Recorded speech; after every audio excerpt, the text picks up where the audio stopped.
할렐루야. 아멘. 할렐루야. 아멘. 아멘. 이 시간 우리 좋으신 아버지가 되신 하나님 앞에 함께 찬양으로 영광 돌리겠습니다. 박수 치면서 함께 찬양합시다.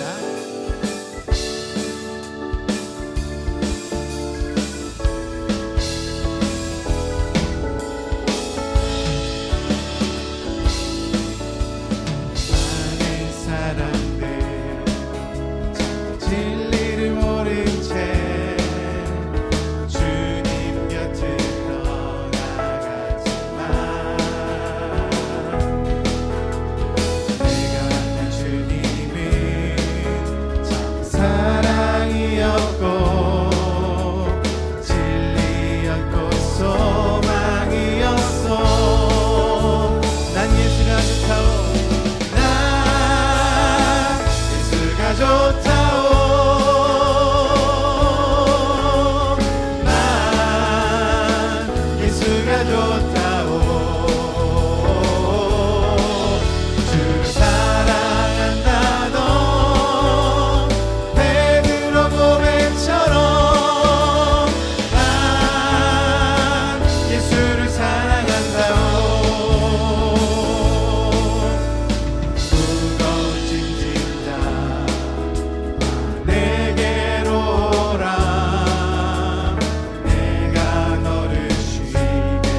계시니 주 앞에 빨리 나갑시다. 우리를 찾는 구주 예수 곧 오라시 죄악 벗은 우리 영혼은 죄악 벗은 우리 영혼은 기뻐 뛰며 주를 보겠네. 하늘에 계신 주 예수를 영원히 섬기니 우리를 오라 하시는 말 기쁘게 듣고 순종하세. 구주를 믿기 지체 말고 속속히 3절 찬양합시다. 주 오늘 여기 주 오늘 여기 계시오니 나와서 주의 말씀 드세.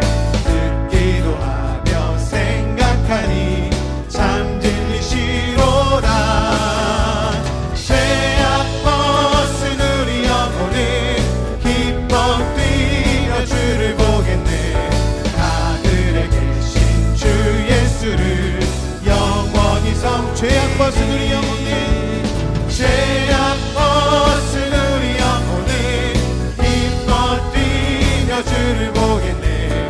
하늘에 계신 주 예수를 영원히 섬기니. 우리 주님께 영광의 박수를 올려드립시다. 할렐루야.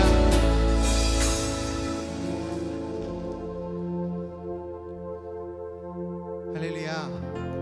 이 시간 하나님께서 우리의 예배를 기쁘게 받으실 줄로 믿습니다. 우리 마음에 그 하나님을 향한 사랑과 열정을 가득 채우고 하나님 앞에 나아가는 이 시간 하나님께서 우리에게 은혜 주실 줄 믿습니다. 우리 함께 예배합니다. 찬양하며 나아가겠습니다. 완전하신 나의 주 의의 길로 날 인도하소서. 행하신 모든 일 주님의 영광 다 경배합니다. 한 번 더. 완전하신 나의 주님, 완전하신 나의 주 의의 길로 날 인도하소서. 행하신 모든 일 주님의 영광 다 경배합니다. 예배합니다. 찬양합니다. 예배합니다. 찬양합니다. 주님만 날 다스리소서. 예배합니다. 찬양합니다. 주님 홀로 높임 받으소서. 다시 한번 마음을 모아 찬양합시다. 완전하신 나의 주님, 완전하신 나의 주 의의 길로 날 인도하소서. 행하신 모든 일 주님의 영광 다 경배합니다. 예배합니다. 예배합니다. 찬양합니다. 주님만 날 다스리소서. 예배합니다. 찬양합니다. 주님 홀로 높임 받으. 한 번 더. 예배합니다. 예배합니다. 찬양합니다. 주님만 날 다스리소서. 예배합니다. 찬양합니다. 주님 홀로 높임 받으소서.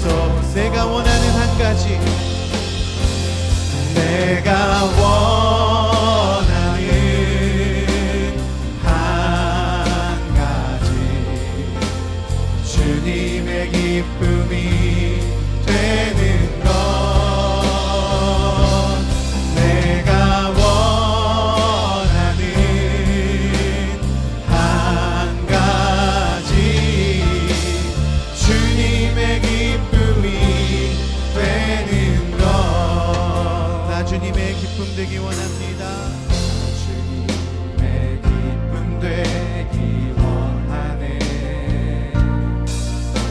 내 마음을 새롭게 하소서. 새 부대가 되게 하여 주사. 주님의 빛 비추게 하소서. 겸손히 내 마음 드립니다.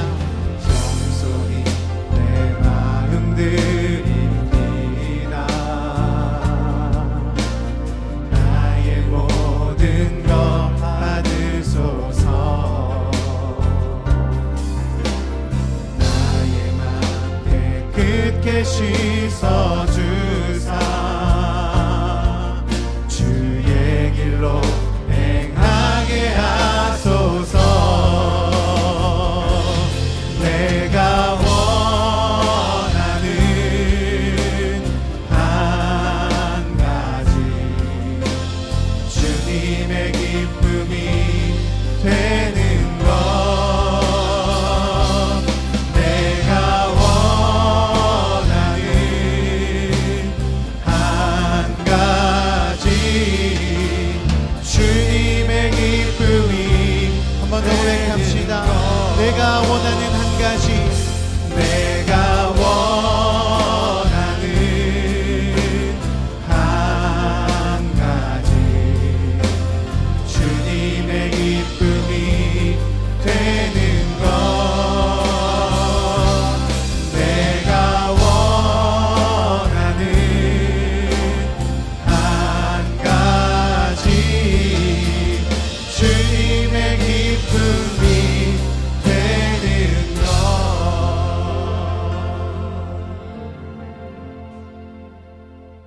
사랑과 은혜가 충만하신 하나님 아버지, 오늘 거룩한 성의를 허락하시고 믿음의 자녀들을 주님의 귀한 성전으로 인도하시어 찬양과 경배로 하나님께 테마 예배로 영광 돌리게 하심을 감사드립니다.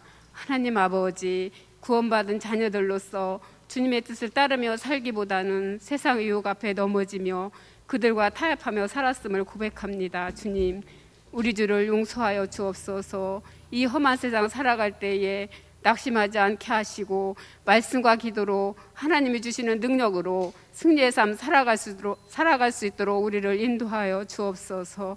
하나님 아버지, 러시아와 우크라이나의 전쟁을 막아 주옵소서. 전쟁은 하나님 편에 속하였다 하셨사오니 온 인류가 깨어 기도하게 하시고 저들이 더 이상 전쟁의 아픔과 고통 속에서 벗어나 자유와 평안을 누릴 수 있도록 우크라이나를 지켜 보호하여 주옵소서.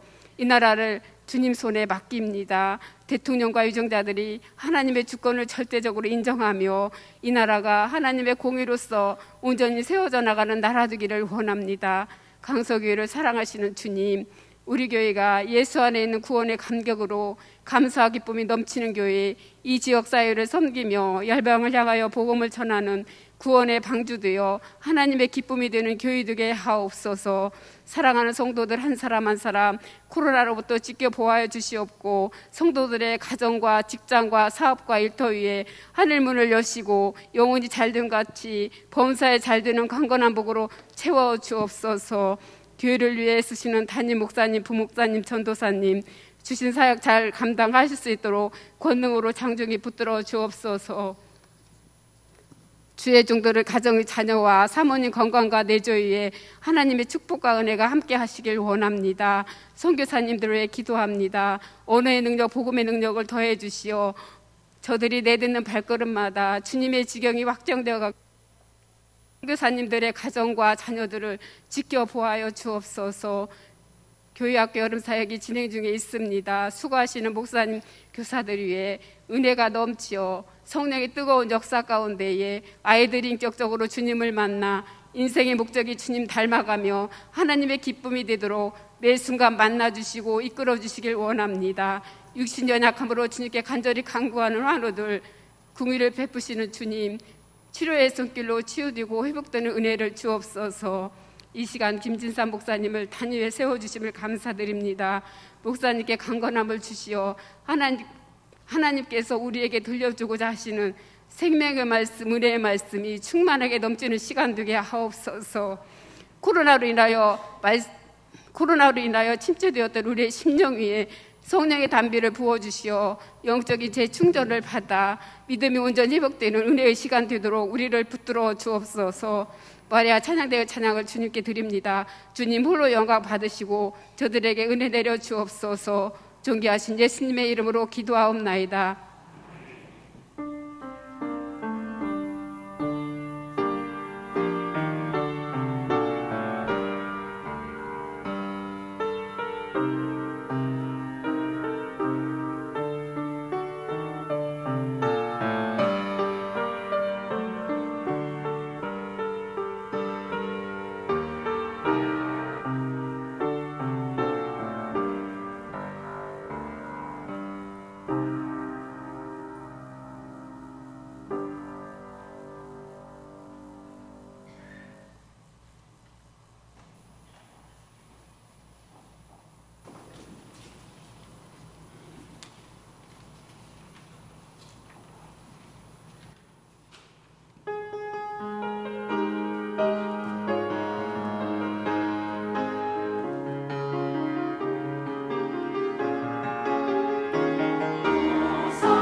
귀한 찬양 감사드립니다.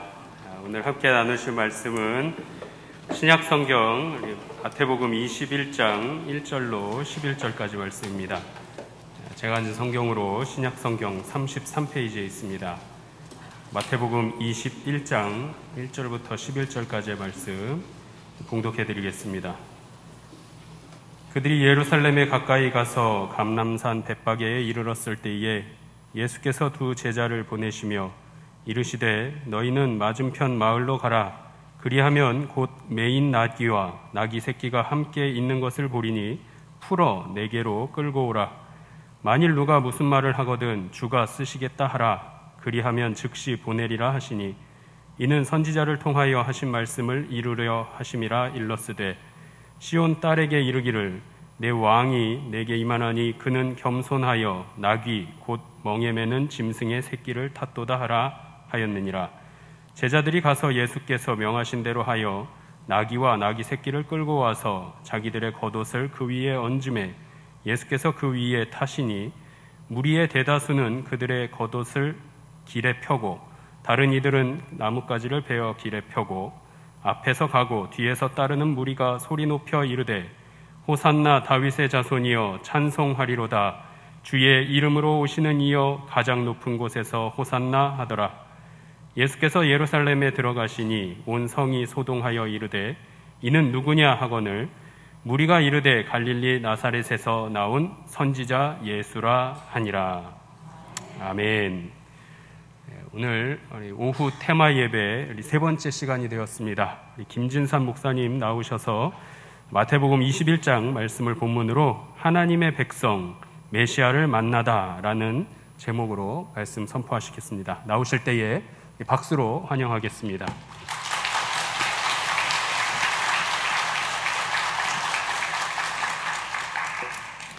한 주간 편안하셨습니까? 우리 인사문학가의 샬롬. 저 말고 옆에 문학 우리 박수 치면서 우리 샬롬 인사문학가의 샬롬. 네, 3주 정도 지나면 익숙해질 법한데 여전히 어색하신가 봅니다. 여러분들만의 그 인사법이 있겠죠. 코로나가 좀 퍼지면서 접촉이 또 많이 줄어들고 있는데 지난주만큼 오신 것 같습니다. 다음 주까지 더 많은 분들을 뵙기를 바랍니다. 오늘 우리 성가대 호산나는 오늘 말씀에 따른 찬양이셨나요? 너무 감사합니다. 종려나무 가지를 막 이거라도 흔들어야 될 것 같은데 마태복음에서는 종려나무 가지를 흔든다라는 말은 없고요. 동일한 본문이 요한복음 12장에도 나오는데 요한복음 12장은 종려나무 가지를 흔든다 이렇게 나오죠. 호산나라는 말은 히브리어예요. 호시아나라는 말인데 구원하소서라는 말입니다. 구원하소서라는 말을 외치면서 사람들이 예수님을 환영한 거잖아요. 자기를 구원한다, 이스라엘 민족을 구원한다, 온 세계를 구원한다. 예수님 당시에 이럴 만한 자격을 갖춘 사람이라고 해야 될까요? 또 하나님이 보낸 자라고 해야 될까요? 명칭이 하나가 있었습니다. 그게 바로 메시아였습니다. 메시아의 역할이 뭐냐면 구원을 가져다 주는 자, 또 구원을 이루는 자라고 하는 거죠. 이렇게 예수님께서 예루살렘 입성할 때 예루살렘의 모든 백성들이 호시아나, 호시아나, 즉 호산나, 호산나는 것은 메시아로 오신 예수여 우리를 구원하소서 이렇게 이야기한 거죠. 오늘 읽었던 마지막 9절에 보면 예수님을 부르는 이름이 명확하게 지적이 되어 있습니다. 뭐라고 나오냐면 갈릴리 나사렛에서 온 선지자 예수 이렇게 표현합니다. 보통 우리가 예수 그리스도, 그리스도 예수, 나사렛 예수, 갈릴리 예수 이름이 굉장히 다양한데요. 이 모든 이름의 명칭은 한 단어에 귀결되어 있습니다. 바로 메시아입니다. 그러면 신약 성경이 우리에게 가르쳐 주는 게 뭐냐면 예수님이 메시아이시다. 그러면 메시아이신 예수님을 믿는 그리스도인 이렇게 되는 거죠. 예수님을 왜 믿으세요? 라고 누군가가 묻는다면 나에게 구원자가 되어주신 예수님 이렇게 이야기합니다. 근데 이거를 성경적인, 여기가 제가 말하는 성경은 구약 성경을 이야기한다 했을 때 구약 성경에서는 이 구원을 이루는 자를 뭐라고 말한다고요? 메시아, 이렇게 말한다는 거죠. 그래서 하나님의 백성 메시아를 만나다라는 제목으로 오늘 나누고 있습니다. 제가 성경 이야기를 참 많은 분들에게 전하고 있습니다. 물론 교회 오면 당연히 성경 이야기를 듣는데요, 성경 이야기 합니다 그러면 대부분 다 졸아요. 그러니까 이제 예배 드립니다라고 하면 안 조는데 성경 공부합니다라고 하면 졸아요. 그래서 목회자들은 굉장히 좀 이렇게 이 부분에 좀 딜레마가 있습니다. 예배를 더 이렇게 뭐라고 해야 되나, 다양하게 해야 되나? 예배를 좀 더 스페시픽하게 뭔가 특별하게 만들어야 되나? 아니면 예배의 핵심은 설교인데 설교를 길게 해야 되나? 짧게 해야 되나? 굉장히 아주 고민입니다. 만약에 성가대가 빠졌다라고 생각해 보면 더 졸릴 것 같아요. 네. 굉장히 단조롭고 심심할 것 같고, 그럼에도 예배이기 때문에 우리는 집중하죠. 예배의 집중을 어디에 둘 것인가? 하나님을 찬양하고 하나님을 경배하는 예배를 어떻게 들려드릴까라고 할 때 참 많은 고민이 우리 목회자들에게 있습니다. 저는 그런 고민을 하지 않습니다. 왜냐하면 성경을 가르치는 사람이다 보니까 예배가 얼마나 화려하고 예배가 얼마나 또 스페시픽하고 뭔가 집중이 있고 하는 것에 제 역할은 성경을 가르치다 보니까 졸든지 말든지 저는 무조건 그 성경 이야기를 합니다. 지난 2시간 동안 제가 구약 성경 이야기를 했습니다. 구약 성경은 제가 어떤 의견을 냈냐면, 구약 성경은 무엇을 가르치고 있다고요? 내가 누구인가 가르쳐준다고 그랬어요. 자, 내가 누구죠? 하나님의 백성이다. 조금 더 집중력 있게 말하면 하나님의 언약 백성이다 라고 이제 배웠습니다.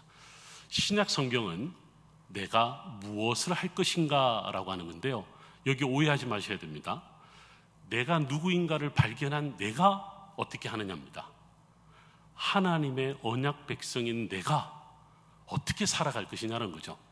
여기에 기준은 하나님의 백성이라고 하는 전제가 있고 기준이 있습니다.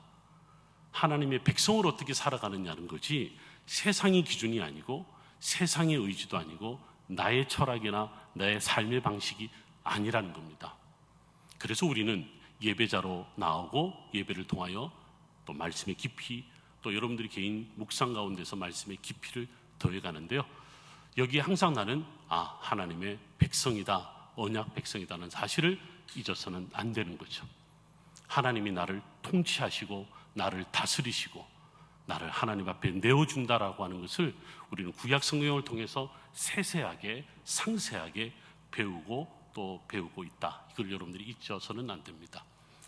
자, 오늘 제가 이제 2번에 걸쳐서 신약 성경 이야기를 할 텐데, 오늘은 예수님 이야기를 할 테고 다음 마지막 주에는 바울 이야기로 맺으려고 합니다. 구약 성경과 신약 성경 사이에 시간적 차이가 있습니다. 혹시 몇 년의 시간의 차이가 있는지 아십니까? 그렇죠. 400년이라고 그럽니다. 근데 뭘 기준으로 400년이라고 그러는지 혹시 아세요? 왜 400년일까요? 또 이렇게 질문하면 졸리는 소리 하시네 이럴까요? 400년이라는 기준을 제가 학교에 강의할 때도 물어봐도 대답을 잘 못해요. 그냥 교회에서 400년이라고 그러니까, 목사님께서 400년이라고 그러니까 여기는 기준이 딱 있습니다. 구약 성경의 마지막 책이 말라기죠. 유대인들이 가지고 있는 구약 성경은 마지막에는 말라기가 아니고 역대기서입니다. 가톨릭 성경을 여러분도 아실 거예요. 마지막 책이 뭐냐면 마카베오서라는 게 있습니다. 우리와 달라요. 근데 우리는 말라기를 구약 성경의 마지막에 두고 있습니다. 그러면 우리 성경을, 말라기를 구약의 마지막에 둔 이유가 있다라고 하는 거죠. 말라기가요, 책 이름일까요? 사람 이름일까요? 아니, 책의 이름이 사람 이름에서 지어졌을까요? 장소 이름에서 지어졌을까요? 거꾸로 물어봐야겠구나. 2번째가 답이니까. 장소 이름에서 지어졌을까요? 사람 이름에서 지어졌을까요? 그렇죠. 말라기는 사람 이름입니다. 근데 이 사람의 역할이 있었어요. 뭐 직업이라고 하십시다. 좀 쉽게 이야기하기 위해서 이 양반의 직업이 있었습니다. 혹시 뭔지 아십니까? 그렇죠. 예언자입니다. 선지자입니다. 그러면 구약 성경에 우리 개신교 성경의 마지막에 위치한 말라기서의 특징은 예언서의 마지막 책이라는 거예요. 자, 그러면 신약 성경의 첫 번째 책이 뭐죠? 마태복음이죠. 뭐 누구는 마가복음이 먼저 기록됐다 그래요. 실제로 그렇습니다. 그럼에도 불구하고 우리는 마태복음을 먼저 앞에 둔 위치를 앞에 둔 이유가 있습니다. 왜 그런 줄 아세요? 족보가 나오죠. 족보가 나온 다음에 누가복음에도 그런 이야기가 나옵니다만 세례 요한 이야기가 나옵니다. 세례 요한을 가리켜서 우리는 세례 요한 하기 전에 그 양반도 직업이 있습니다. 뭐죠? 예언자입니다. 예언자입니다. 그러면 우리는 구약의 마지막 예언자와 신약의 마지막 예언자가 나타나는 시기가 그 공백이 몇 년이다? 400년이다는 겁니다. 이건 뭘 의미하냐면 400년 동안 누가 없었다는 거예요? 거꾸로 예언자가 없었다는 겁니다. 예언자가 없는 시대를 우리가 구약과 신약의 400년이다라고 말합니다. 기억하셔야 됩니다. 그런데 제가 지금 그럼 예언이 없으면 누가 메시아가 올 것을 예언했느냐라고 하는 겁니다. 그래서 이 400년을 다른 말로 이렇게 말합니다. 묵시 시대다라고 말합니다. 계시의 시대다라고 말합니다. 묵시란 말은 영어로 revelation이라는 것은 밝히다라는 거죠. 뭘 밝히냐면 예언자들이 밝히지 못한 이 시기에 수많은 사람들이, 예언자도 있었습니다. 누구는 예언자, 누구 예언자 있었겠지만 예언이라고 하는 메시지보다는 계시라고 하는 메시지가 더 강력했습니다. 예언은 메시아를 이야기를 하더라도 이스라엘의 회복, 하나님의 백성의 회복에 포커스가 되어 있었다면 묵시 혹은 계시는 메시아의 오심을 드러내는 역할이 더 컸습니다. 그러면 400년 동안 예언자들이 활동하지 않는 시기에 많은 계시가 밝혀지고 묵시가 밝혀질 때 모두가 다 어디에 포커스를 뒀냐면 메시아가 누구이며 메시아는 언제 오시며 오신 메시아는 우리에게 어떻게 찾아와 줄 것인가에 그 400년을 기다린 거죠. 그래서 예언 시대가 지나고 묵시 시대가 지나고 난 다음에 누가 이 땅에 오셨다고요? 예수 그리스도께서 오셨다라는 겁니다. 어려운 이야기인 것 같지만 잘 들으세요. 그럼 우리 그리스도인들은, 하나님의 백성인 우리는 무엇으로 사냐면요, 메시아로 오신 예수님, 다시 오실 메시아를 늘 기대하고 고대하고, 우리가 이것을 오늘날 무슨 용어로 쓰냐면 종말론적 신앙, 이렇게 이야기합니다. 지금 이 순간에도 예수님이 우리에게 무엇을 말씀하시지 귀를 기울이고 그 감동이 되는 말씀에 따라서 살려고 몸부림치는 이 신앙생활을 종말론적 신앙, 이렇게 말합니다. 그래서 신약 성경은 무엇을 가르치냐면 예수 그리스도를 통하여서, 메시아로 오신 예수 그리스도를 통하여서 종말론적 신앙으로 살아간다라고 신약 성경은 가르치고 있습니다. 여러분 이런 책 들어보셨죠? 예수님이 지금 오신다면, 예수님 저는 예수님을 환영합니다. 아니에요, 예수님 좀 이따 보세요. 저 아직 준비되어 있지 않습니다. 이런 이야기 많이 들어보셨을 거예요. 이게 바로 종말론적 신앙입니다. 여러분 지금 예수님이 이 시간에 오셔서 자, 나와 함께 가자, 그러면 여러분들 다 함께 하실 줄 믿습니다. 이게요, 우리가 세상을 두려워하는 것이 아니라 세상을 이길 수 있는 힘을 줍니다. 세상을 거부하는 것이 아니라 세상을 다스릴 힘을 주십니다. 종말론적 신앙은 세상의 원칙을 따라, 세상의 통치를 따라 살아가는 것이 아니라 지금 이 순간에도 하나님이 심판하신다면, 이 순간에도 내가 휴거된다면, 내가 이 순간에도 하나님이 부르신다면 나는 감사합니다. 주님 부르심 앞에 내가 여기에 있습니다. 내가 이 땅에서 주님의 백성으로 최선을 다해 살았습니다. 이게 바로 종말론적 신앙입니다.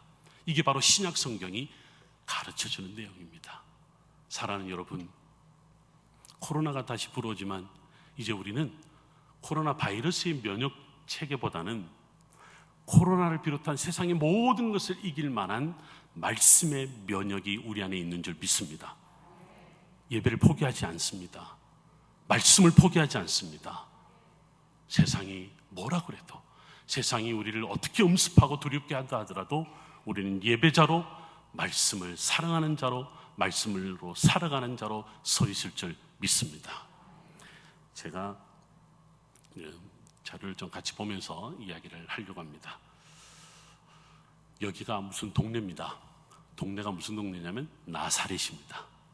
성지순례를 가보신 분들은 나사렛, 인구 한 10만 명 되는 오늘날 현대도시, 예수님 당시 때는 자그마한 마을이었다라고 알려져 있는데요.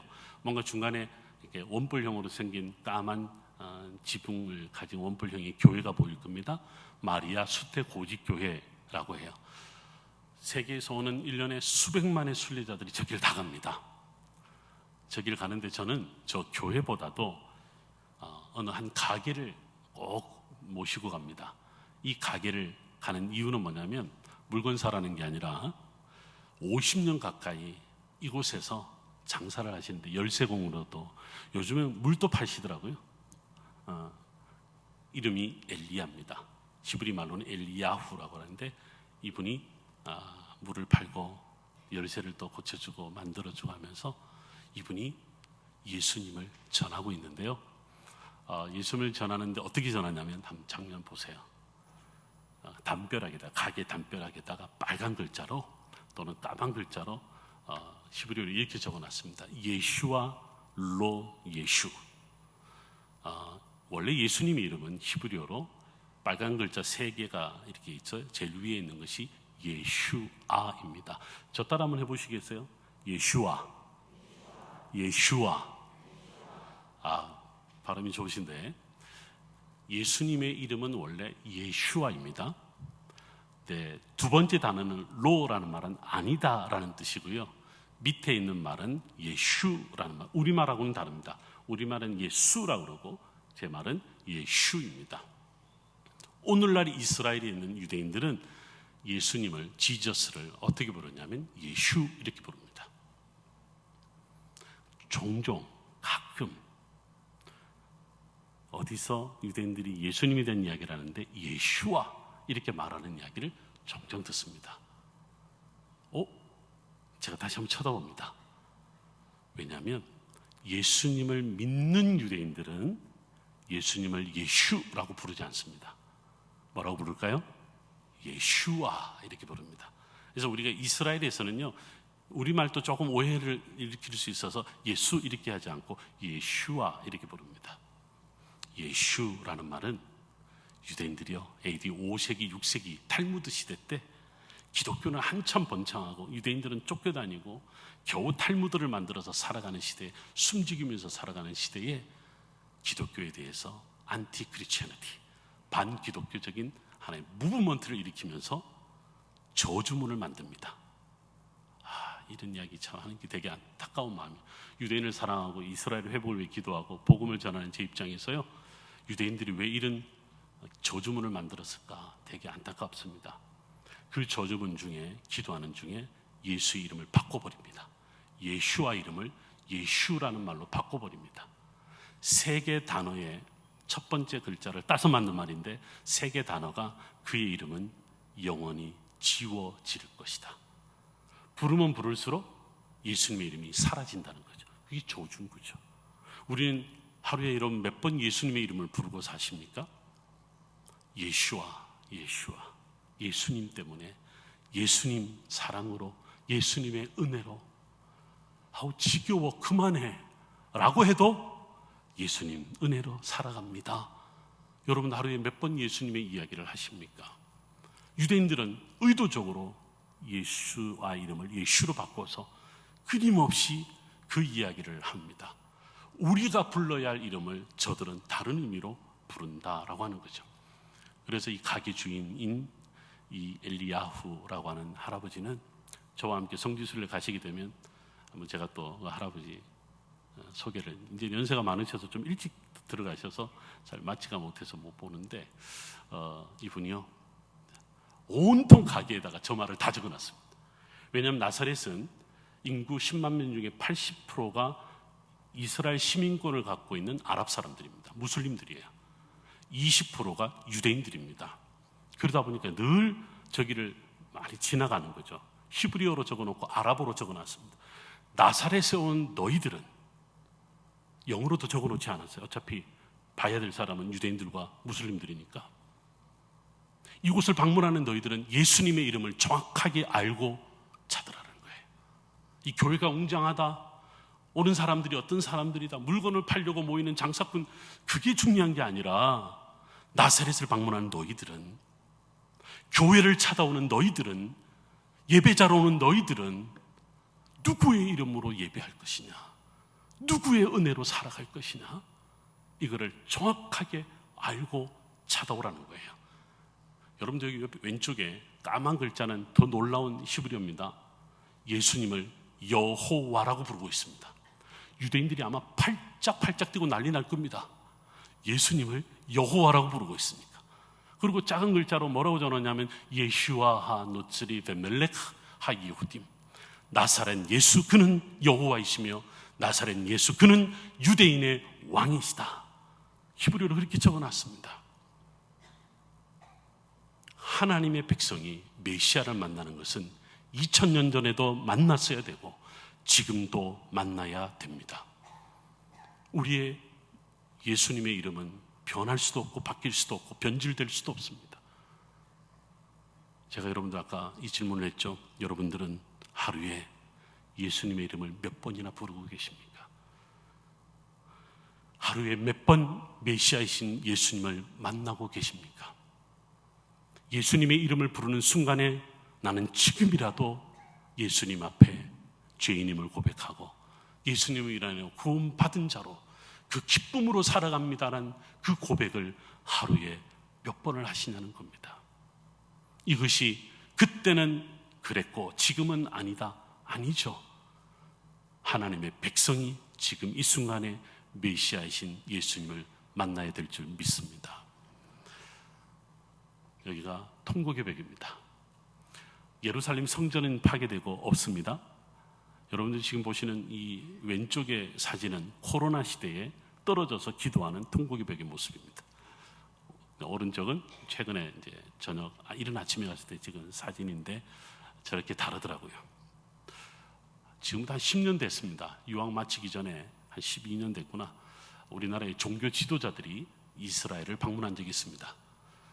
네, 한 분은 복장을 보면 아실 수 있어요. 한 분은 네, 저쪽 동네고 한 분은 우리 동네입니다. 그리고 그 옆에는요 여러 종교의 지도자들이 섰습니다. 이분들은 두 달에 한 번, 한 달에 한 번씩 대통령을 만난다고 하죠. 대통령 자문기구 안에 있는 분들인데 그 당시에 이제 불교는 조계종의 자승 스님이라는 분이 이제 성지순례 오셔서 이분이 통곡의벽 가서 기도하는 거예요. 저는 궁금했습니다. 뭘 위해서 기도하셨을까? 제가 나중에 여쭙습니다. 스님 무슨 기도하셨어요? 그러니까 예수님의 이름으로 이 땅에 평화가. 여러분 너무 감동적이었어요. 이분과의 일화는 몇 가지가 있는데 하나만 들려드리면 제가 자주 설교할 때 이제 인용하기도 하는데 갈릴리 호수를 간 적이 있습니다. 그날따라 풍랑이 일어서 배를 못 탔습니다. 이분이요 배를 너무너무 타고 싶으셨나 봐요. 왜 타고 저렇게 타려고 하시지? 그래서 장가차를 세워달래요. 그리고 갑자기 기도하는 겁니다. 예수님 땡중 왔습니다. 바다를 잠잠케 해주시고 저로 하여금 배 타게 해주세요. 그 다음 말은 더 놀랐습니다. 목사님들 뭐 하세요? 저와 같이 기도하십시다. 1시간 후에 잠잠해졌습니다. 시간이 지나서 배는 못 탔습니다만 제가 참 스님으로 인하여 은혜를 받기는 또 처음이었습니다. 베들레헴을 갔는데 그냥 겸손의 문을 수그리고 들어가서 그 앞에 경배하는 모습에 너무 감동적이었던 거죠. 의외의 모습이었죠. 저분에게 예수님은 과연 메시아일까? 라고 하는 겁니다. 유대인들이 지금 또 기다리고 있는 150년 전에 죽은 한 랍비를 메시아로 기다리고 있습니다. 유대인들에게 메시아는 랍비입니다. 그리고 저 랍비가 다시 올 거라고 믿고 있습니다. 이 사람들에게 메시아는 사람이지 하나님이 아닌 겁니다. 그래서 그들은 우리는 오신 메시아 예수 그리스도를 믿지만 저들은 오실 메시아를 믿고 있습니다. 2018년도에 이스라엘에 엄청난 변화가 하나 있었습니다. 그 당시에 미 대통령 트럼프가 1995년도에 이미 서명한 건데 이거를 발표하지 않은, 이스라엘과 관련해서 발표하지 않은 것을 트럼프가 2018년도에 갑작스럽게 발표를 했습니다. 이게 내용이 뭐냐면 이스라엘의 수도는 예루살렘이다. 이스라엘의 수도는 예루살렘이 아닙니다. 1948년 독립을 했을 때 이스라엘의 수도를 예루살렘으로 하는 순간 또 전쟁이 일어날 수 있어서 그래서 텔 아비브라고 하는 도시를 수도로 정합니다. 그래서 예루살렘은 공백으로 놔둡니다. 팔레스타인과 이스라엘에. 그런데 미 의회에서 95년도에 이스라엘 수도는 예루살렘이다라고 다 결의를 해놓고 발표만 하지 않은 겁니다. 디클레어라고 하는 발표를 하지 선언을 하지 않았습니다. 트럼프가 선언을 해버렸습니다. 전 세계가 난리가 났습니다. 이스라엘 예루살렘에는요 온통 트럼프 메시아인 줄 알았습니다. 트럼프를 찬양하는 문구가 붙은데 그 중에 하나가 트럼프 make Israel great. 트럼프는 이스라엘 위대하게 한다. 저것이 예루살렘 이스라엘 전역에 붙었습니다. 그래서요 어떤 분이 글을 썼습니다. 저도 그런 글을 썼는데 트럼프는 혹 고레스 왕인가? 이 말에 좀 웃으셔야 되는데 왜냐하면 성경에 보면 이사야가 예레미야가 고레스를 메시아로 표현한 적이 있습니다. 왜냐하면 예루살렘 성전을 짓게 해줄 거라고 고레스가. 그러면 트럼프가 고레스인가라는 말은 무슨 말이냐면 예루살렘을 이스라엘 수도로 정해줬으니까 곧 저 사람이 이스라엘의 황금 도움을 치워버리고 뭘 짓게 해줄 거라고? 성전을 짓게 해줄 거다. 제3성전을 짓게 해줄 거다 해서 이번에는 기독교인들도 난리가 났습니다. 기독교인들 중에 일부는 3성전이 지어지면 예수님이 오실 거라고 믿고 있는 사람들이 있으니까. 와, 세상에 참 메시아가 너무 많은 것 같아. 그리고 메시아가 너무 쉽게 되는 것 같아. 그래서 사람들이 열광은 하나 봐요. 슈퍼스타에게 열광은 하나 봐요. 요즘에 우리나라에 무슨 영국의 프리미어 리그에 유명한 팀이 왔잖아요. 저는요 그 운동장에 있는 분들 다 그분을 메시아로 보는 것 같아. 와, 메시아 쉽게 되는 것 같습니다. 메시아가 과연 이 땅에 오셨으면 무엇을 우리에게 주셨는가? 종말론적 신앙인데 그 종말론적 신앙은 무언가? 제가 이제 코로나 시대에 책을 몇 권 냈는데 그 중에 하나가 예수의 길, 예수의 언어라는 책을 낸 적이 있어서 40일 동안 묵상합시다라고 해서 제가 쭉 글을 쓰면서 이렇게 예수님을 표현을 했습니다.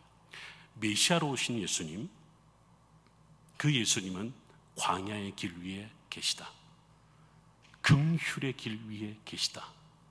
확신의 길 위에 계시다. 죽음과 생명의 길 위에 계시다. 그리고 마지막으로 희망의 길 위에 계시다. 제가 이 5개 꼭지로 글을 쓴 적이 있습니다. 하나씩 간단하게 보려고 합니다. 여기가 유대 광야입니다. 광야는 아주 중요한 신앙의 모티브입니다. 이스라엘 백성 구약에서도 광야가 참 많아요. 여러분들 수르 광야, 신 광야, 바란 광야, 진 광야, 아라바 광야, 그리고 유대 광야 이렇게 있죠. 신약 성경에도 언급만 돼 있지 않지만 광야가 구약 성경에 나오는 광야 그대로 다 있습니다. 이스라엘 사람들은 성경에서 광야를 히브리어로 표현할 때 이런 말로 해석할 수 있습니다. 하나님의 말씀이라고 말합니다. 실질적으로 민수기, 신명기가 그 속에 이런 뜻이 있습니다. 민수기의 히브리어는 광야에서라는 뜻입니다. 원래 뜻은 민수기는 영어로 numbers, 숫자라는 의미가 아니라 광야에서라고 원래 원문은 그렇게 되어 있습니다. 신명기는 뭐냐면 드바림이라고 해서 광야에서 듣는 말씀이라는 뜻입니다. 말씀이라는 뜻입니다. 그러면 민수기와 신명기를 붙여서 히브리어로 드바림 바 미드발, 광야에서 듣는 말씀. 여러분 구약 성경을 한번 읽어보십시다 그러면 여러분들 어떤 책을 먼저 손에 딱 쥘 것입니까? 아마 여러분들은 시편, 잠언 이런 책을 먼저 집어들 겁니다. 유대인들은 무슨 책을 집어들까요? 신명기를 먼저 집어듭니다. 왜냐하면 신명기를 토라라고 믿고 있습니다. 토라는 모세 오경을 가르치지만 그 중에 핵심이 뭐냐면 신명기거든요. 유대인의 모든 삶을 주장하고 다스리는 것은 신명기 말씀입니다. 신명기를 가지고 탈무드도 만들었으니까. 근데 신명기가 어디에서 들려진 말씀이냐면 어디에서요? 광야에서. 어떤 분이 그래요. 왜 나에게 광야가 필요하냐 이래요. 이유는 간단합니다. 이스라엘 백성들이 400년 동안 우리 배웠습니다. 종살이 하면서 누구를 잃어버렸다고 그랬죠? 여호와 하나님을 잃어버렸다고 했습니다. 그러면 여호와 하나님의 이름을 다시 되찾아야 되는데 그 시간과 공간이 필요하다고 제가 첫 번째 시간 말씀드렸습니다. 그 공간이 어디였다고요? 광야였다는 겁니다. 몇 년의 시간이 필요했다고요? 400년이 필요했습니까? 그래도 하나님 봐주셨잖아요. 몇 년으로 줄여주셨어요?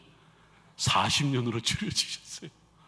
제가 가끔 신앙 상담하는 분에게 제가 이렇게 되물을 때가 있습니다. 혹시 아직도 광야에 계십니까?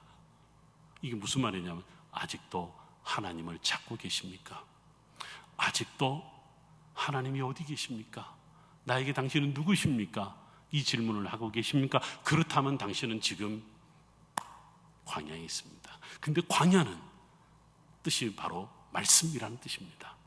하나님을 찾을 때일수록 뭘 붙잡으라고요? 하나님의 말씀을 붙잡으라고. 그래서 유대인들은 무슨 말씀을 붙잡냐면 신명기를 붙잡는 거죠. 예수님에게 광야가 있었습니다. 유대 광야인데요. 근데 유대 광야에 들어서기 전에 40일 동안 계시기 전에 광야를 먼저 경험한 적이 있습니다.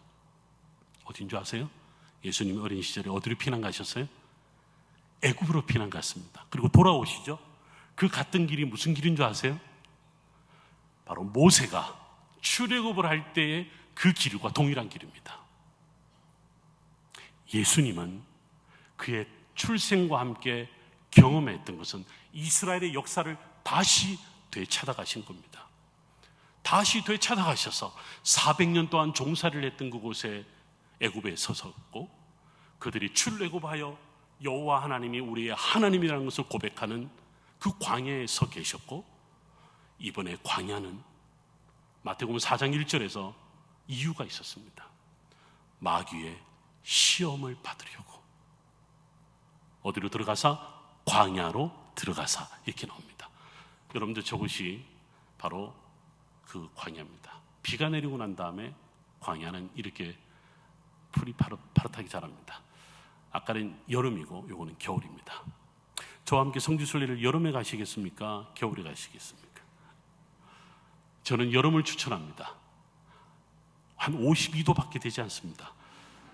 그런데 왠지 그늘에 들어가면 선선합니다. 왜죠? 습도가 별로 고온 다습이 아니고 선선합니다. 여기가 아골골짝 빈들에도 할 때 그 아골골짝이 유대 광야에 있습니다. 저희 멤버들하고 한번 광야를 걸었던 적이 있습니다. 광야를 걸었는데 핸드폰이 안 되더군요. 광야를 한번 걸으면서 예수님을 깊이 묵상했습니다. 그리고 나서 예수님이 드디어 사역을 시작하는데 어디서 시작하냐면 바로 갈릴리 호수에서 시작을 하십니다. 태환이가 나하고 광야길을 걸었었나? 언제 갔었지? 성지순례를 아주 그랬었구나. 이제는 장가도 가고 멋진 가정을 이뤘는데 우리 저와 이스라엘 갔다 오신 분들 중에 제 머릿속에 이승엽 목사님하고 이승엽 목사님 맞죠? 승엽 목사님하고 우리 태환이가 생각나는데 아까 올라오는데 이승엽 목사님 그래 목사님 제가 중학교 때 이스라엘 갔을 때 그때 목사가 되겠다고 헌신했습니다. 그렇게 이야기를 하길래 제가 그랬구나 오늘 그래서 여기 있구나라는 생각을 하게 됐는데요. 아마 이스라엘 하면 광야가 깊이 생각이 날 겁니다. 근데 광야 다음으로 가장 우리 머릿속에 남는 것은 오히려 예루살렘이 아니라 갈릴리 호수이더군요. 여러분 저와 함께 마태복음 4장 25절을 한번 가보겠습니다. 마태복음 4장 25절을 가보시면 예수님께서 사역하셨던 현장을 신약성경 전체에 딱 한 구절에 이렇게 기록을 해놓은 적이 있습니다. 마태복음 기자는 예수님이 어디서 사역했다는 것을 이렇게 집어넣은 이유가 있는데, 갈릴리와 데가볼리와 예루살렘과 유대와 요단강 건너편에서 수많은 무리가 따르니라 이렇게 나옵니다. 여러분들에게는 전혀 문제가 없죠. 근데 성경학자인 저희는 이거를 그냥 지나칠 수 없는 말입니다. 왜냐하면 구약 성경을 가지고 있는 유대인들은, 예루살렘 성전에서 제사하는 유대인들은 모든 중심이 갈릴리가 아니라 예루살렘입니다. 근데 예수님은 예루살렘에서 먼저 시작을 한 것이 아니라 광야 이후에 예루살렘이 아니라 갈릴리로 가셨습니다. 여러분들 1세기 당시에 유대의 선생들, 후대인을 랍비라고 불리죠. 이 랍비들은 뭐라고 가르치냐면, 갈릴리의 유대인들은 토라를 모르는 자들이다 이렇게 가르쳐요. 무슨 말인지 아세요? 토라를 모르는 유대인들이라는 뜻은 뭐냐면 유대인들이 아니라는 겁니다. 갈릴리의 사람들은, 유대인은 겉모양은 유대인들이지만 토라를 모르는, 토라를 지키지 않는, 토라와 전혀 상관없는 삶을 살아가는 이방인과 같은 자다. 이거를 사회학자들은 뭐라고 말하냐면 죄인이라고 부릅니다. 여러분들 기억하십니까? 예수님이 의인을 부르러 온 것이 아니라 죄인을 부르러 오셨다는 말은 바로 갈릴리 사람들과 연결되어 있습니다. 갈릴리 사람들을 저 찾지는 않겠습니다. 이사야서 9장 1절 2절에 이렇게 말합니다.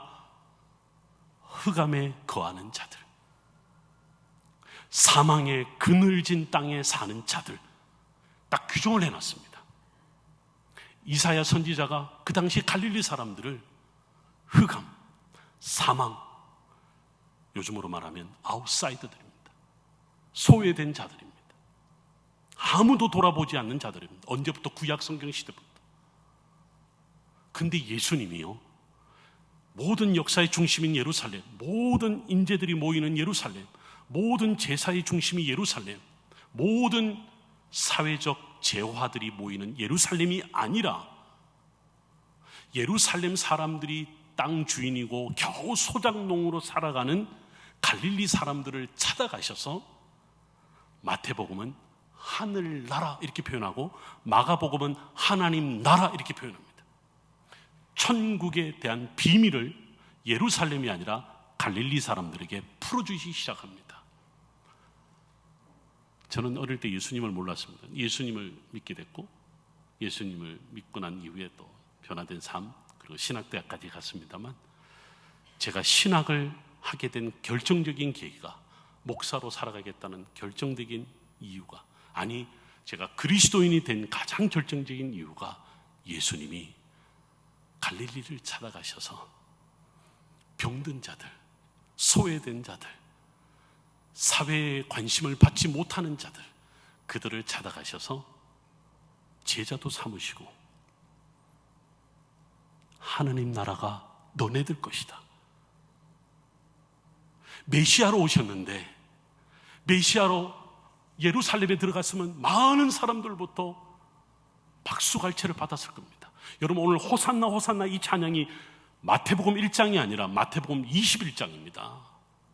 예수님이 3년 사역을 다 마치시고 난 다음에 이미 예수님을 죽이려고 잡아서 어떻게든 십자가에 못 박으려고 하는 수많은 사람들이 지켜보고 있는 그 순간에 예루살렘을 들어가신 겁니다.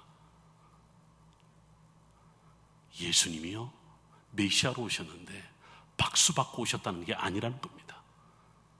화려하게 많은 사람들에게 스포트라이트를 받고 오신 게 아니라는 겁니다. 기독교가 이런 종교입니다. 그래서 왜 우리가 하나님 백성을 어떻게 살 것이냐 할 때 여러분에게 갈릴리가 어디냐는 겁니다. 천국 복음이 지금 이 순간에 그늘진 곳에 숨죽이며 살아가는 사람뿐만 아니라 그 사회적 환경까지 미쳐야 되는 것이 기독교적 신앙입니다. 종말론적 신앙입니다. 저는 유대인들에게 찾아가서 예수님을 전합니다. 유대인들이 그래요. 나한테 이야기하지 마. 우리는 유대인들이야. 우리는 모세 율법으로 살아가는 거야. 우리는 예수 그리스도의 복음 안 들을래. 이래요. 제가 그런 이야기합니다. 예수님의 복음 안에는 유대인들만이 아니라 이방인들만이 아니라 예수님의 복음 안에는 온 백성이 하나님의 백성이 될 수 있다고 가르쳐서 너희들만 구원받는다고 가르치자니 우리 땅에 오신 예수님 메시아는 너희들만이 아니라 우리들만이 아니라 모든 백성들이 구원받을 수 있다. 이게 예수님 메시아로 오신 예수님 줄 믿습니다. 요즘 저는 전도 못해요. 제가 어떻게 전도해요? 막 이래요. 여러분, 전도 얼마나 쉬운 줄 아세요? 여러분들이 하려고 하니까 어렵지 하나님이 하시게끔 열어주세요. 저는요, 제가 많은 사람들 만났는데 믿지 않는 사람들도 많이 만나고 뭐 그래요. 제가 만날 때마다 어깨를 톡톡 치든지 악수를 하든지 안아주든지 이래요. 눈으로 인사하든지 간에 그때마다 제가 그를 위해 축복합니다. 하나님, 저가 하나님을 알았던 자인데 어떤 일로 인해서 떠났습니다. 주님, 부족하지만 오늘 내가 인사하는 저에게, 앉는 저에게, 눈빛으로라도 인사하는 저에게 예수 그리스도의 복음이 전해지게 하여 주옵소서. 여러분, 그런 축복의 선포가 그를 변화시킬 줄 믿습니다. 하나님이 그를 변화시킬 줄 믿습니다. 아이고, 내가 뭘 하라고. 여러분, 아니에요. 우리는 메시아이신 예수님을 고백하고 살아가는 우리는 반드시 갈릴리를 찾아가야 됩니다. 어두운 곳에 숨죽이고 살아가는 자들을 찾아야 됩니다. 가난한 자가 아니라요, 사회적 환경이 저 열악한 사람들만을 가리키는 게 아닙니다. 복음을 듣지 못한 자들입니다. 자기 의지대로 자기의 삶의 어떤 주어진 환경에 의지하여 살아가는 모든 사람들 다 여기에 해당합니다.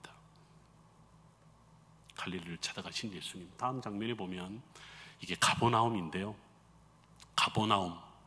가버나움이 마태복음 9장에서 뭐라고 그러냐면 본고장 이렇게 말합니다. 예수님의 본고장. 화면 한번 띄워주시겠습니까? 가버나움의 모습인데 예수님의 본고장 그래요. 가버나움을 이 뜻이 있는데 위로의 마을이라는 뜻입니다. 제가요, 이 가버나움을 가는 모든 목회자들에게 하는 말이 있습니다. 원래 이 가버나움 원래 이름이 아닐 거다. 예수님 때문에 붙여진 걸 거다. 무슨 말이냐? 그파르나훔, 즉 가버나움은 위로의 마을이라는 뜻인데, 이 위로라고 하는 것은 구약의 선지자들 가운데 바로 굉장히 많은 갈릴리와 관련해서 많은 이야기를 한 예언자인 이사야가 이런 말을 한 적이 있어. 이사야 40장 1절입니다. 위로하라, 위로하라, 내 백성을 위로하라. 나함무, 나함무, 나함무 암미라고 하는 말인데요. 유대인들은 이 찬양, 이 노래가 있습니다. 나함무라는 찬양이 있는데 이 찬양을 들을 때마다 유대인들은 그냥 눈물을 주르륵 흘립니다. 하나님이 우리를 위로하시는구나. 왜 이 위로하는 말에 눈물을 흘린 줄 아세요? 이사야가 40장에 그 말이 40장에 위치하고 있기 때문에 그렇습니다. 이사야 1장부터 39장까지는 예루살렘이 멸망하기 직전까지예요. 40장부터는 뭔지 아세요? 바벨론 포로 생활입니다. 그러면 40장 1절은 뭐냐면 바벨론 포로 시기였습니다. 그럼 바벨론 포로 시기 어떤 시기인 줄 아시잖아요. 성전이 파괴되고 유대인들이 흩어짐을 당합니다. 멸족당합니다. 근데 무엇보다도 성전이 없어진 겁니다. 성전이 없는 그들이 어떻게 예배할고, 어떻게 하나님 앞에 우리의 죄를 사함을 받을고, 대속죄일은 어떻게 할 것이며 유월절은 어떻게 할 것인가. 아무것도 어느 곳에도 희망을 둘 수 없는 그들은요, 위로받을 것이 필요했던 겁니다. 그래서 이사야 예언자가 위로하라, 쉽게 말하면 위로하소서, 위로하소서, 우리를 위로하소서. 이게 이사야서 내내 계속 고백된 말이었습니다. 이사야가 예언자로서 메시아를 선포할 때 많은 이야기가 갈릴리로 집중되어 있었고 갈릴리에서도 위로의 말씀에 집중되어 있었던 겁니다. 그래서 갈릴리의 사람들은 예수님을 만나고 난 다음에요, 위로를 받은 겁니다. 사랑하는 여러분, 강석교회에 나오는 여러분들 위로받고 계십니까?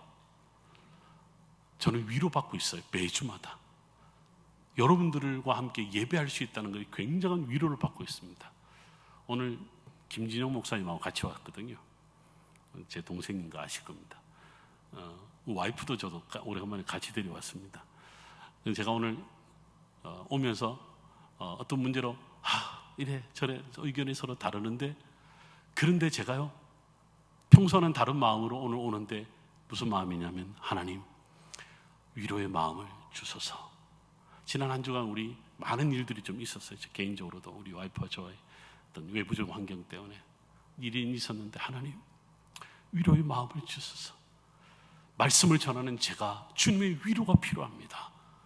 그리고 이 위로가 오늘 예배하는 모든 자에게 임하기를 소망합니다. 그런 마음으로 왔어요. 그러면 우리 교회는 위로의 마을 가버나움인 줄 믿습니다. 갈릴리 사람들이 뭔 공부를 했겠어요? 농사 짓는다고. 소작농들이에요. 주인들이 다 예루살렘에 있으니까 모든 세금을 다 갖다 바칠 거 아니에요. 무슨 희망이 있겠어요? 메시아가 오셔야만이, 그 메시아가 오셔서 위로해 주셔야만이. 그래서 사람들이 가버나움으로 몰려들기 시작합니다. 여러분들 마가복음 1장부터 16장까지를 다 읽어보세요.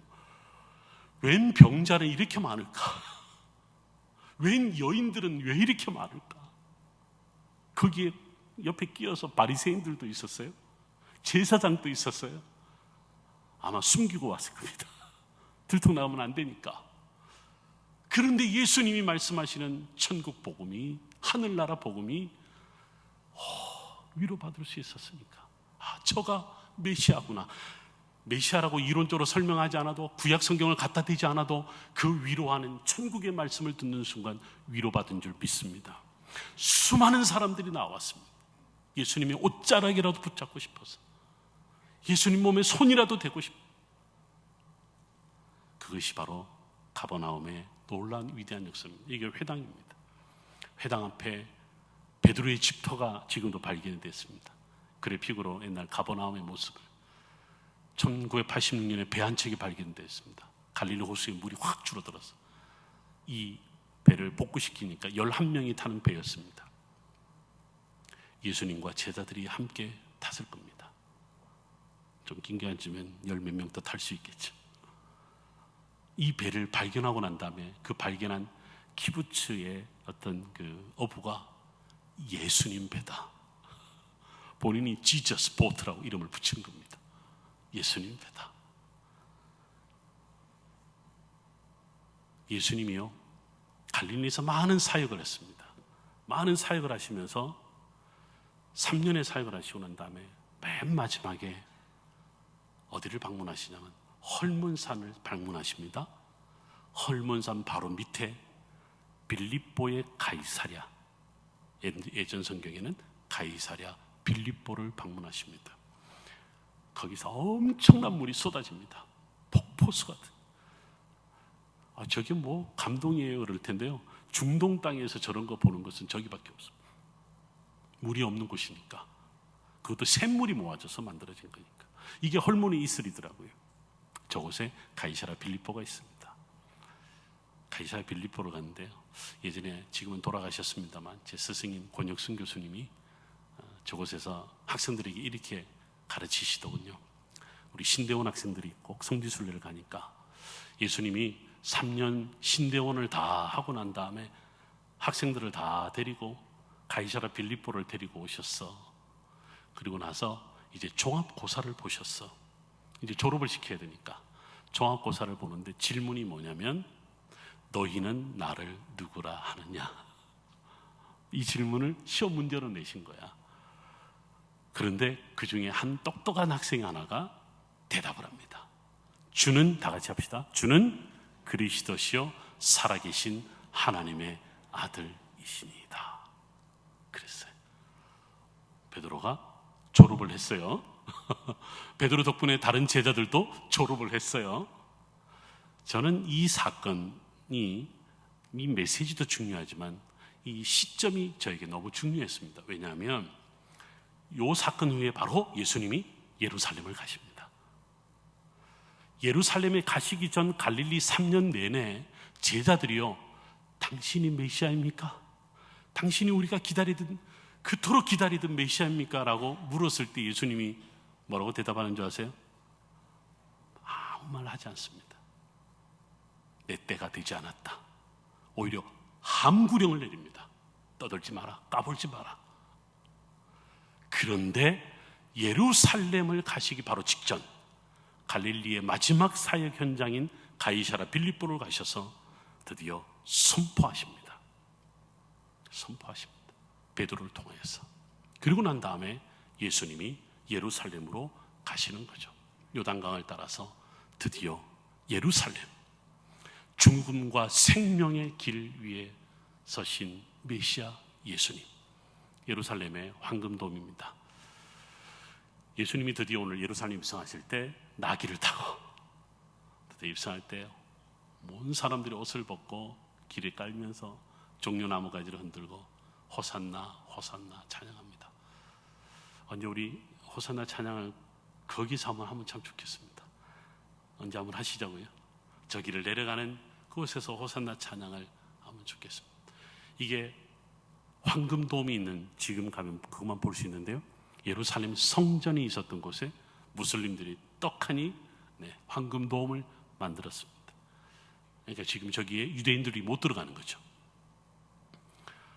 저는 그런데 그 장소보다도 이 교회를 더 좋아합니다.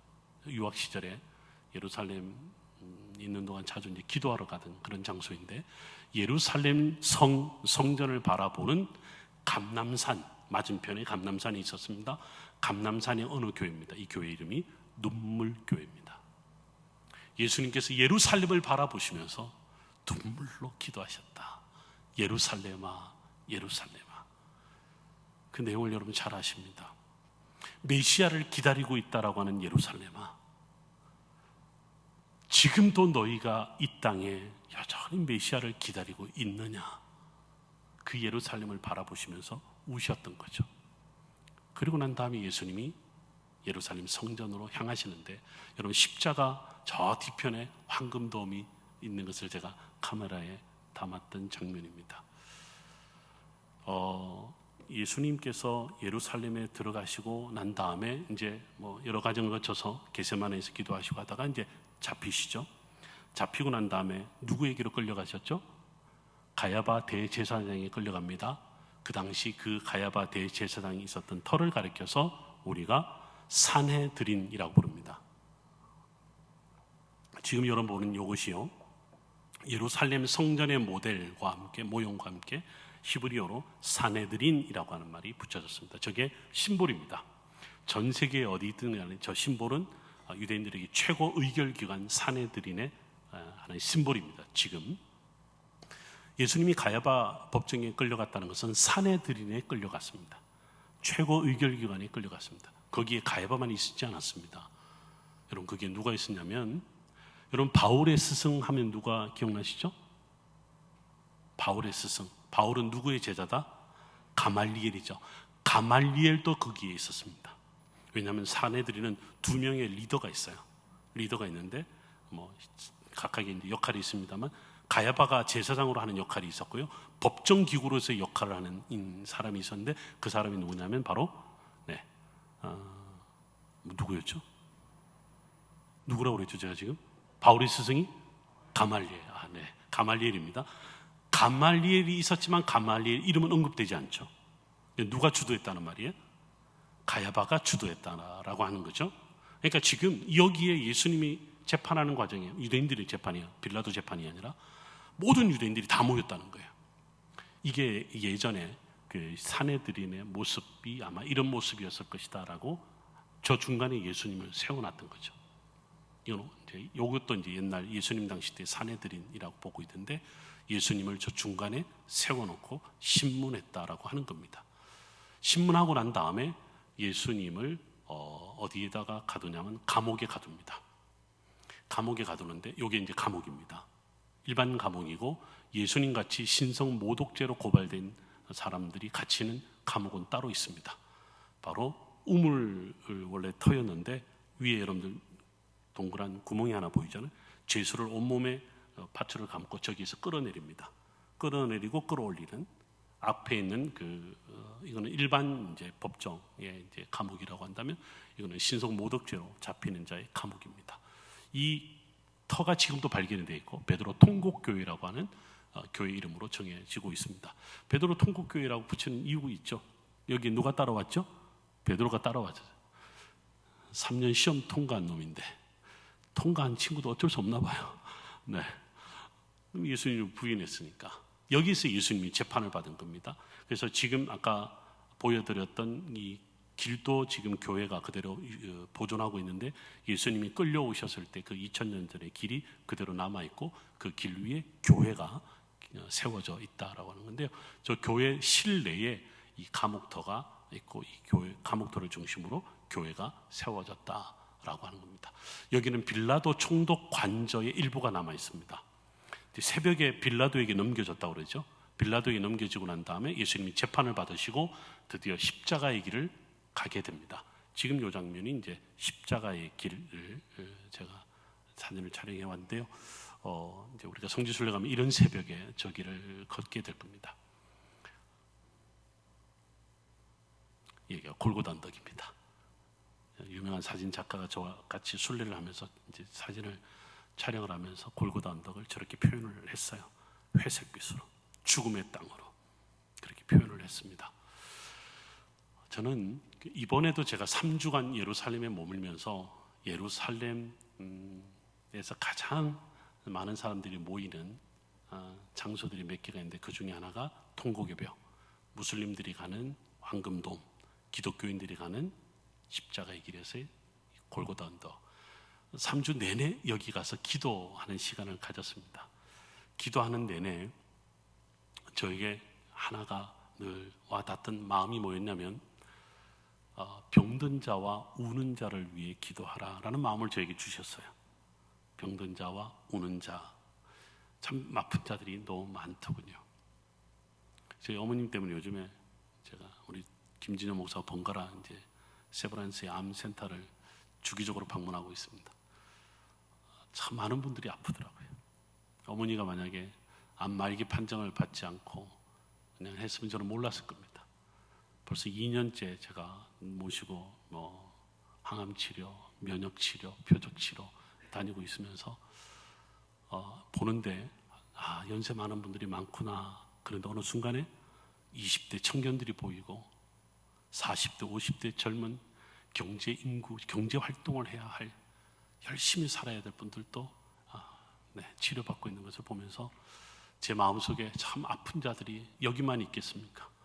전국 병원에 다 있을 텐데 사선을 넘나들며 아파하는 자들이 너무나 많은데 병든 자를 위한 마음이 저에게 참 많이 와닿았고요. 요즘 마음이 아픈 사람이 너무 많아요. 마음이 아프신 분들이 너무 많아요. 그래서 우는 자를 위한 기도 저에게 와 있었죠. 그래서 제가 저기를 가서 유대인들은 손가락질하죠. 저주의 땅이라고. 그리고 죽음의 땅이라고. 여러분들 그 죽음의 땅에서 예수님이 부활하셨습니다. 모두가 다 저주하는 곳에 축복을 해주셨습니다. 모두가 다 절망이라고 말하는 곳에 희망을 선포하셨습니다. 그렇기 때문에 우리는 그곳에서 기도할 수 있는 거죠. 죽음을 넘어 생명이 되어주시고 절망을 넘어 희망이 되어주시고 우리에게 갈 길을 열어주신 바로 저곳이 정말 메시아로 오셨구나. 유대인들의 메시아는 여기서 달라집니다. 유대인들이 기다리는 메시아는 해방자입니다. 성전을 지어주고 로마 제국을 물리치고 유대인들이 지난 100년 하스모니아나 왕조 시대에 자기들이 독립국가를 만들었던 것처럼 독립국가를 세우고 자신들이 왕을 하는 바로 그 통치자 메시아를 기다렸기 때문에 호산나 호산나 찬양하면서 따라갔던 사람들도 다 흩어졌습니다. 찬양하며 따라가는 자들도 그가 예루살렘 성전에 올라가서 내가 말이야 그 메시아다 이럴 줄 알았는데 그 뒤편으로 넘어가셔서 골고다 언덕 죽음의 땅으로 가신 겁니다. 호산나 찬양하는 사람들이 어디 있습니까? 제자들도 도망갔는데요. 오히려 예루살렘의 여인들이 따라오면서 펑펑 웁니다. 무거운 십자가를 지고 가시다가 예수님이 무슨 말씀하십니까? 예루살렘의 딸들아, 이제 나를 위해서 울지 말고 너희와 너희 자녀를 위하여 울라라고 예수님 말씀하셨던 거죠. 찬양은 사라지고 울음바다가 된 그 십자가의 길에 예수님은 오히려 그들을 위로하고 계셨던 겁니다. 이분이 바로 메시아가 아니겠습니까? 이분이 바로 메시아이신 우리 예수 그리스도가 아니시겠습니까? 교회에 왔는데 왜 싸워요? 교회에 왔는데 왜 분열이 일어나요? 하나님의 집에 왔는데 왜 우리 안에 오늘의 이 모습이 왜 우리 안에 있어야 할까요? 교회 다니는 사람들은 맨날 가서 울기만 하고, 교회 가는 사람들은 맨날 아픈 사람만 가고 그래요. 제가 그러죠. 교회는 그런 분들이 오는 곳입니다. 교회는 아픈 이들이 오는 겁니다. 정상적이지 않는 사람들이 오는 게 맞습니다. 얼마나 지쳤으면, 얼마나 세상에서 외칠 수가 없었으면 교회에 와서 찬양하고 교회에 와서 통성으로 기도하고 그 울면서 웃을 수 있는 그 감동이 어디 가서 할 수 있냐고요. 그 기독교인들 보고 한참 울다가 웃으면 저 미친 거 아니야 이러잖아요. 우리는 그래요. 웃다가 울고 울다가 우는 거 아니겠습니까? 이게 십자가의 길 아닙니까? 이게 바로 골고다 언덕 아닙니까? 우리의 메시아가 바로 여기 있는 겁니다. 그래서 예수님은 그 십자가의 길을 우리에게 희망의 길로 바꿔서 희망에 서게 해주셨다는 거죠. 이 이야기는 제가 다음 주에 이어가겠습니다. 희망의 길을 안고 드디어 사도들이, 제자들이 열방을 향하여 하나님 나라를 선포하게 되는 겁니다. 자, 그런데 오늘의 우리 교회가, 기독교가 이렇게 오늘까지 올 수 있었던 것은 바로 십자가에서 죽음을 이기신 메시아 예수 그리스도이시기에 오늘의 우리 교회가 있는 줄 믿습니다.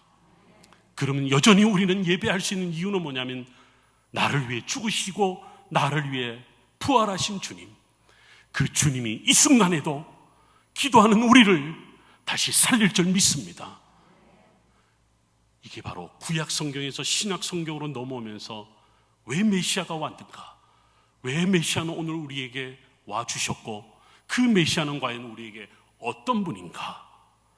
이게 이제 구약 성경에서 예수 그리스도를 통해서 오늘 우리 안에 발견되어지는 줄 믿습니다.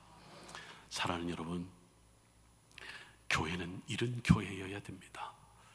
메시아이신 예수 그리스도 그분 앞에 늘 나와 예배하며 말씀 듣고 위로받고 힘을 얻어서 그래 우리가 이렇게 살아가는 거지. 이게 바로 종말론적 삶입니다. 이게 메시아이신 예수님을 품고 살아가는 삶입니다.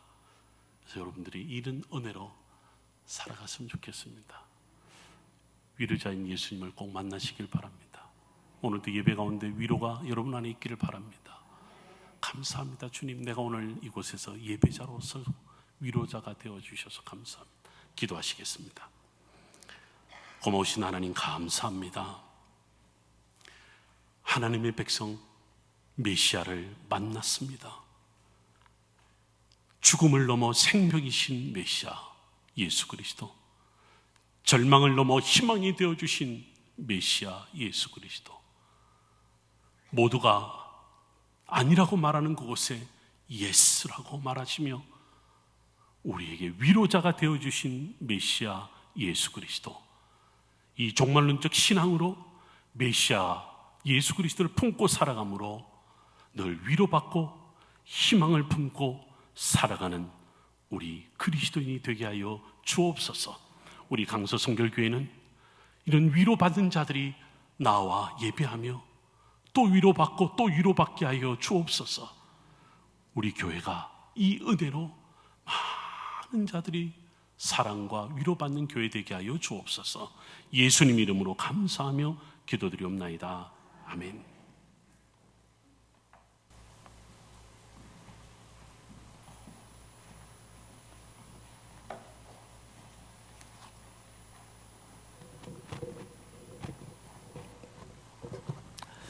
오늘도 귀한 말씀 전해주신 우리 김윤산 목사님께 박수 한번 드리겠습니다.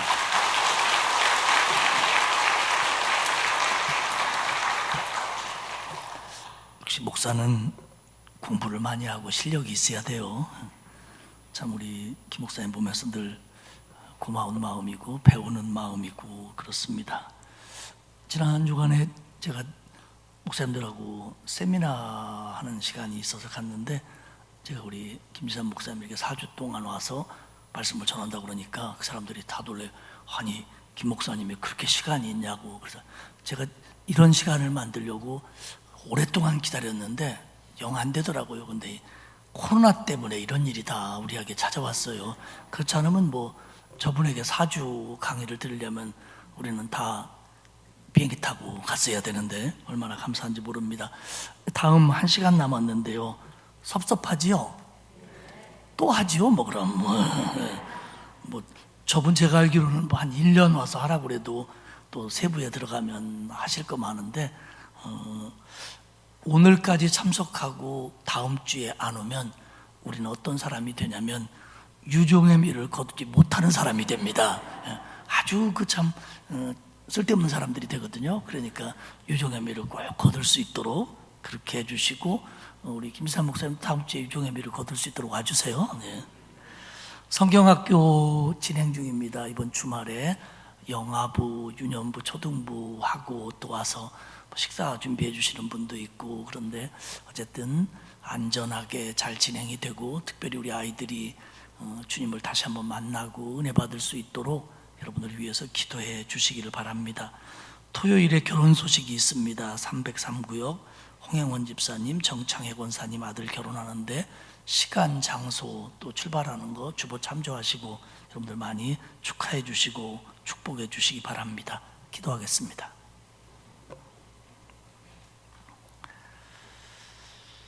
하나님 고맙습니다. 죄 가운데 살다가 영원히 죽을 수밖에 없는 저희들이었는데 메시아이신 예수 그리스도가 우리에게 찾아와 주시고 나 같은 죄인을 만나 주시고 구원하시고 하나님의 백성 되게 하신 거 감사합니다. 우리에게 어떤 일이 벌어지고 어떤 상황에 처해진다고 하더라도, 때로는 그것이 광야 같을지라도 주님이 나의 구주 되심과 나를 만나 주심에 대한 감격과 감사로 살며 세상을 이기게 하시옵소서. 귀한 목사님 보내주셔서 우리의 신앙을 새롭게 하시니 고맙습니다. 우리가 늘 하나님 말씀 앞에 겸손하게 하시고 그 말씀으로 날마다 실제적으로 필요한 힘을 얻게 하시옵소서.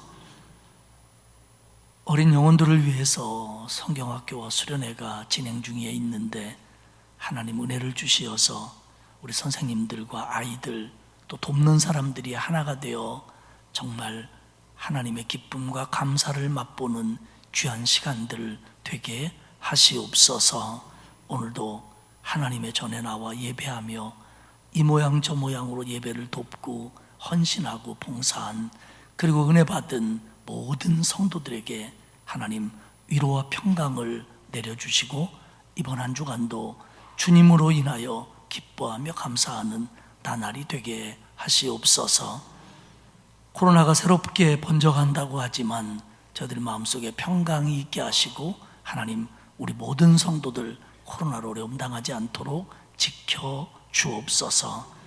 오늘 이 오후에 정성껏 하나님 앞에 예물을 드린 손길들이 있사오니 하나님 받으시고 응답하시며 은혜를 내려 주시옵소서. 이제는 우리의 메시아 되신 주 예수 그리스도의 은혜와 하나님 아버지의 크신 사랑하심과 성령님의 감화감동 위로 교통하시는 역사가 주님을 메시아로 믿고 메시아가 내게 오심을 기뻐하며 그 말씀에 순종할 것을 그리고 따라갈 것을 새롭게 다짐하는 온 성도들 머리머리 위에 이제로부터 영원까지 함께 하옵시기를 간절히 축원하옵나이다. 아멘.